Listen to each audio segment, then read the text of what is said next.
తెలియపరిచిన వానికి మరి వానికి అర్ధ భాగము రాజ్యముతో పాటు వానికి సహకారం ఉంటుంది అని దండో వేవిస్తే వాని రాజ్యములో ఉన్న వాని రాజ్యములో శరణంగి ఎత్తులు కావచ్చు, మాంపిదిగులు కావచ్చు, నానా విధములుగా ఉన్న ఎంత పండితుడైనా సరే ఆ రాత భావమును తెలియపరచటము ఎవరి వల్ల కాలేదు. ఇంతలో తన భార్యకి వర్తమానము మరి ఇవ్వబడి ఉంది. ఆమెకి తెలుసు పరిశుద్ధాత్మ కలిగిన వాడు ప్రవర్త ఉన్నాడు అని ఈ బెల్షాజరు భార్యకి తెలుసు. వీడు బెల్షాజరు అనేవాడు దుఃఖాకాంతుడై వానికి ఒక భయం, తెలియని భయం పట్టుకుంది. ఏంటంటే ఈ రాత భావన ఏమై ఉంటుంది, ఏంటి నా రాజ్యములో ఒకడు కూడా లేడా ఈ రాత భావన తెలియపరిచేవాడు అని చెప్పి వీడికి ఒక భయం పట్టుకుంది. అయితే తన భార్యకి తెలియబడినప్పుడు వెంటనే పరిశుద్ధాత్మ కలిగిన వాడు, దేవతల ఆత్మ కలిగిన వాడిని పిలిపించి దాని భావన తెలియపరిచాడు. ఎవరు ఆయనంటే ప్రవక్త అయిన దానియేలు వచ్చాడు.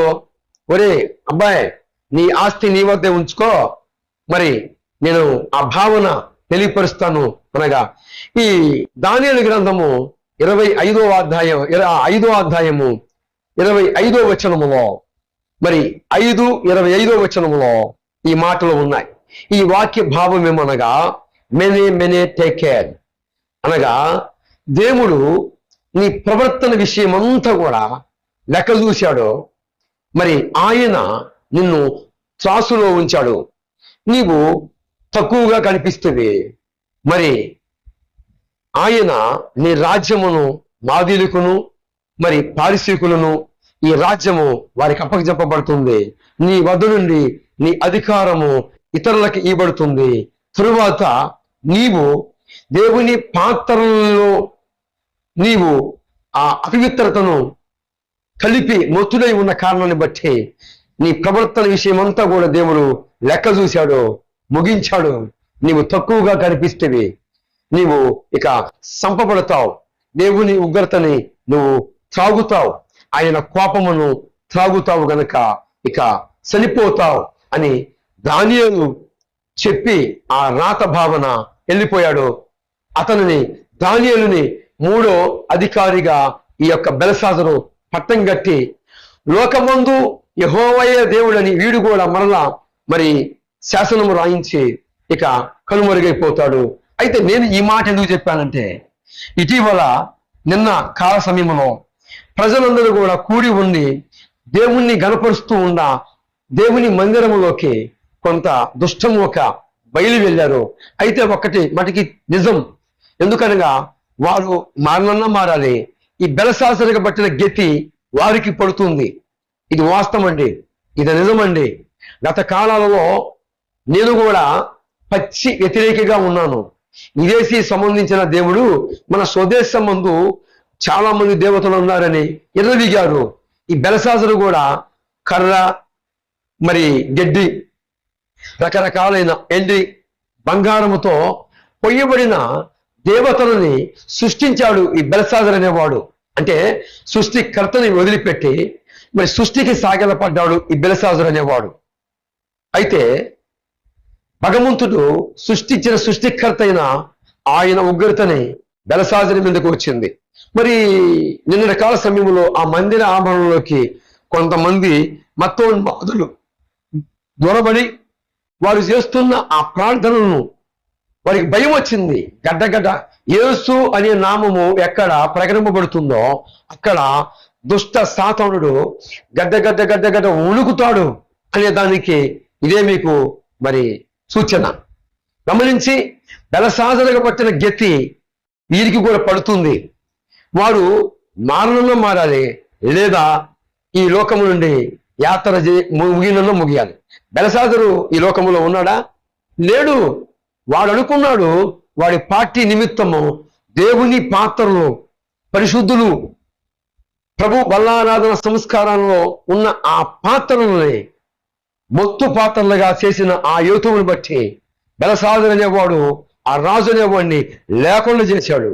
వీరి ఎంత అండి? ఇలాంటి వ్యక్తులు వీరి యొక్క తాతలు, తండ్రులు, మరి పూర్వీకులు భూమిలో పెట్టబడ్డారు.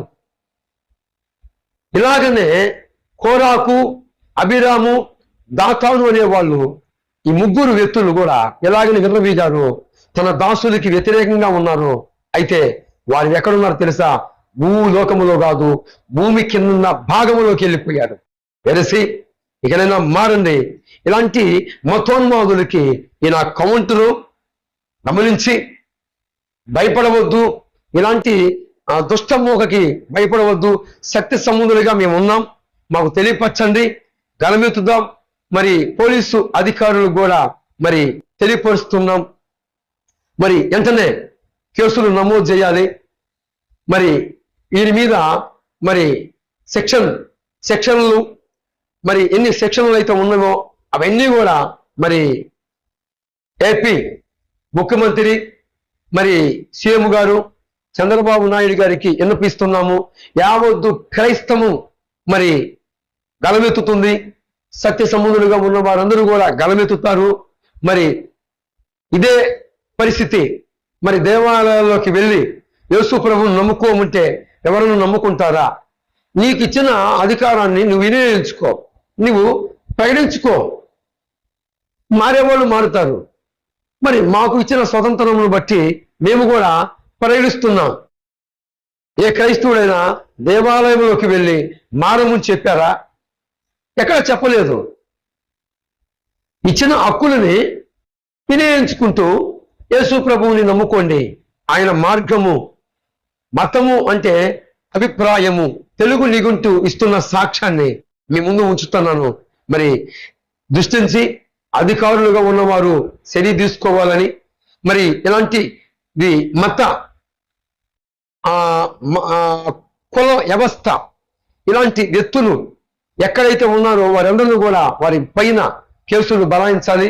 ఎందుకంటే ఇలాంటి మతోన్మాదులు ఉన్నట్లయితే మరి క్రైస్తవుల్లో కూడా చాలా మంది మేధావులు ఉన్నారు.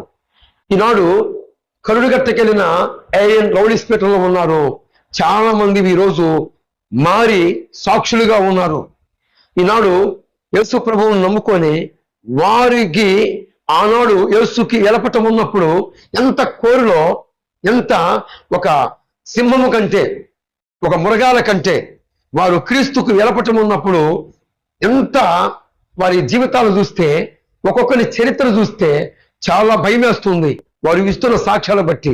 ఈనాడు ఇలాంటి మతోన్మాదులు సెలరేయకపోతే మనలా వారు ఆ పూర్వ దినాలు ఎలాగ ఉన్నారో అలాగ ఒక్కసారి మారారా? ఈనాడు మానవ లోకములో ఉన్న మనుగడే ఆగిపోతుంది. గమనించి గుర్తించి మరి సీఎం గారు, మరి ఏపీ మంత్రివర్యులు, మరి చంద్రబాబు నాయుడు గారు ఇలాంటి మతోన్మాదులని వేరేయాలి. మరి ఒకరి పట్ల ఒకరికి ప్రేమ, అనురాగాలు మరి అనేక రకాలుగా సాక్ష్యం ఇస్తూ ఉన్నారు. యేసు ప్రభు మార్గములో మరి అనేక రకాలైన పరిస్థితులన్నీ కూడా తొలగించుకొని మరి పిల్లా పాపలతో మన దేశం అంతా కూడా సుఖశాంతులతో వర్ధిల్లుతుంది అంటే యేసు ప్రభు వారి యొక్క బోధలో, యేసు ప్రభు వారి యొక్క మార్గము, యేసు ప్రభు వారి యొక్క మాటను బట్టి ఈనాడు మన దేశంలో మరి శాంతి అనేది మనం చూస్తున్నాం. మరి మంత్రివర్యులకి విన్నపిస్తుండమే కాకుండా మరి దృష్టించాలి. మరి ఏ మందిర ఆభరణంలోకి ఇలాంటి మతోన్మాదులు వెళ్ళారో వారి అందరి మీద కేసులు బనాయించాలి. అంత మాత్రమే కాకుండా మరి ఇలాంటివి జరగకుండా పోలీసు అధికారులు కూడా గమనించి ఒక మతానికి కొమ్ము కాయకూడదని విన్నపిస్తూ మరి చాలా మంది ఈనాడు అధికార పరంగా ఉన్నారు. చాలా మంది అనేక రకాలుగా మరి అనేక ఉన్నతమైన హోదాలలో ఉన్నవారు ఉన్నారు. యేసు ప్రభువును నమ్ముకున్నవారు, లాయర్లు, జడ్జిస్, పోలీసు వ్యవస్థలో, ఆర్మీలో, మిలిటరీ వాళ్ళు కూడా ఉన్నారు. గమనిస్తున్నారు. మీ యొక్క అనాచకరాలన్నీ ఎదుర్కొంటాం. ఈ మాటలు ఇంతటితో ముగిస్తున్నాను. ప్రభువారు మీ కనులు వెలిగించునుగాక. భయపడవద్దు. ఇలాంటి మతోన్మాదులకి సరైన గుణపాఠం నేర్పుదాం. బుద్ధి చెబుదాం. ప్రభువు వారు వీరికి కనులు వెలిగించునుగాక. ఆమేన్.